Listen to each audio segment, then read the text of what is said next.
What's up, everybody? Welcome to another Best Damn Deck here on UFS University. My name's Tam, and today I'm going to be telling you why I believe Sub-Zero is the best damn deck in UFS. So what we're going to be doing today for Sub-Zero is I'm going to go over a couple points. What do they do? Why are they good? Interesting interactions, weaknesses, and how they can overcome them, and then my final thoughts as a character. So for Sub-Zero, let's go over a little bit of stats. He's a 6-hand size with 28 life. He has Order, Void, and Water. Enhance, your stun attack gets +2 damage. If it's blocked, your opponent discards 1 card. That's really good. That's super, super good. I'll explain why in a bit. Enhance your attack, flip 1 foundation, there's your cost. Seal, which means take away all the text, one of your opponent's assets or foundations, and commit it. So let's talk about Sub-Zero as a whole. What do they do? What's the game plan with Sub-Zero? Why is he the best damn deck in the game? Sub-Zero is what we in the biz call a beautiful control character. Sub-Zero gives damage, which is great, and he gives speed because he commits my opponent's foundations. So as long as my attacks have a decent enough amount of base speed, like normally 4 or higher, I can take and stun out their whole board, and if they block anything, at least once, I get to take and discard a card out of their hand because of Sub-Zero's ability, and then smack them for extra damage, right? And so the later on in Sub-Zero's chains he is, the more devastating he can be. And the most important part about Sub-Zero is there's a lot of pesky cards right now that say after they're stunned or after they're committed due to my opponent's effects or whatever. His Enhance Flip says that I seal that card. So I take away all its text, statics, your sense of morals, your manifestations, your Kalyugas. They're blank, and then I turn them sideways, and then I commit them. All I do is just flip one of my foundations so I can commit it later. It's a very, very strong ability, and it doesn't even feel once per turn, and it says your attack. So if I happen to play a reversal, which means I play an attack on their turn, if it's a stun attack, even if it's not a stun attack, I'll commit the best card in your staging area and blank it. It's not a card anymore. The thing about stun, though, is stun inherently is slow. So without any sort of without any sort of speed increase, like under Order, we've got Artifice Avarice in order to enhance commit +2 speed, or something along those lines, being able to just give out some generic speed, your +2 damage attack is probably not going to hit. But because we do have some low speed, and because of the way that Sub-Zero is going to be throwing +2 or plus more damage if you've got like a Frost Hammer or something on your attacks, they're going to have to block some stuff.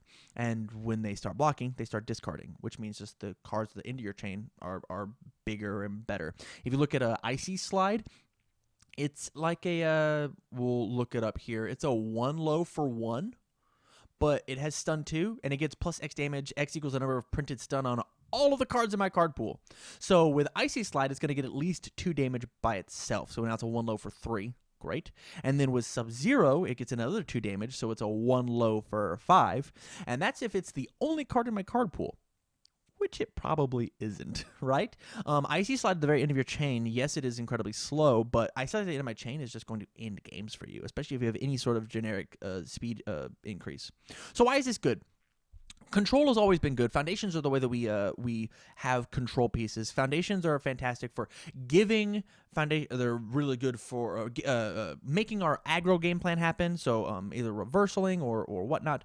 But being able to commit and seal cards, anything that we want, is super, super good. And the very last thing is we don't actually need speed if they don't have a hand to block with, right? Like I don't need to give any speed if you can't block. So there's not much reason to give speed except for to bait out those first cards. Interesting interactions. So under 2 of their symbols, you get access to all of Zhang Hua's stuff. And I think the best card that Sub-Zero has gotten recently is access to a card called Krita Yuga, which says enhance your stun attack gets +2 to its stun rating, which means at minimum you're going to be stun 3ing cards plus Sub-Zero's seal and commit. So on every attack, if you throw 2 attacks, you're going to be committing and sealing their entire board, the whole thing. And that's only if your attacks have just stun 1 each. They each become extra stuns, and then you get to seal more. That's 8 cards that you just get to turn off of your opponents. Super, super strong. Not to mention, if they're blocking all these beefy attacks that you're playing, like Lower Great Wall, that card gets +3 damage for free. With Sub-Zero, if it has stun 2, it gets another 2 damage, and if they block. And then with Krityuga, it gets another 3 damage. So it's a 4 mid with stun 2 that has 3, 4, 5, 6, 7, 8, 9, 10, 11 damage on a 5 diff, and with Sub-Zero, if it's the second attack we've played, I've committed 9 cards in your staging area, sealing 2 of them. Wow. Like that's just super good. If I want to, I can take an Imperial Guard and play any reversal, any 3 damage attack that I want to on my opponent's turn. So now my your attack and the stun becomes active. I can Maternal Swordsmanship, and if I need the speed or the damage, I get to play it. Quest for the Hero Sword lets me pick up anything. So like Sub-Zero as a character, all of his support, it might not have the reversal keyword. Yeah, they might not have 3 damage, but him using other people's stun attacks is super good. So let's talk about an order card called Death Valley Faceplant. It is a stun 1 throw that says enhance if this attack deals less than its printed damage, gain 2 vitality, and commit one foundation in your opponent's staging area. So let's talk about Sub-Zero. So Sub-Zero is going to give it +2 damage, which it has 5 base damage, bringing it up to 7, which means if they block it at all, we have committed 1 with the stun. We've committed 1 with Sub-Zero by committing and sealing. They're going to take 4, which means I'm going to gain life, commit another card, and then they're going to discard a card because I've gave my stun attack +2. That's like a +1,000,000 when it comes to advantage. So they just take 7. A lot of Sub-Zero's game plan is just to sling these attacks that my opponent doesn't want to interact with. Like I get to interesting interactions, and they don't want to. They just want to have to take the damage because discarding the card means that they're going to get smacked harder later. Very, very cool control deck. Weaknesses and how to overcome them. That's just it. Your last attack gets blocked. One of the best things to do against Sub-Zero is to block the last one and hope it's the last one. And so Sub-Zero's 3 or 4 cards deep into his card pool, and then you're holding the one card knowing that like the last, I'm at 3 life and I have to block this one thing. Hopefully they can't pass the last one. Oh, I blocked it. It worked. It just doesn't work with Sub-Zero. So you have to figure out a different way to discard cards out of their hand. So what we can do is we can play things like inherent discard, right? So less stun attacks and more inherent discard stuff, like playing the Queen of Hearts. Says enhance, rip a card out of their hand, and I get to look at their hands. We get to play things like scroll back up just real fast, Michael. We get to play things a little more. We get to play things like Charnel Blast, which is a reversal that makes them discard a card.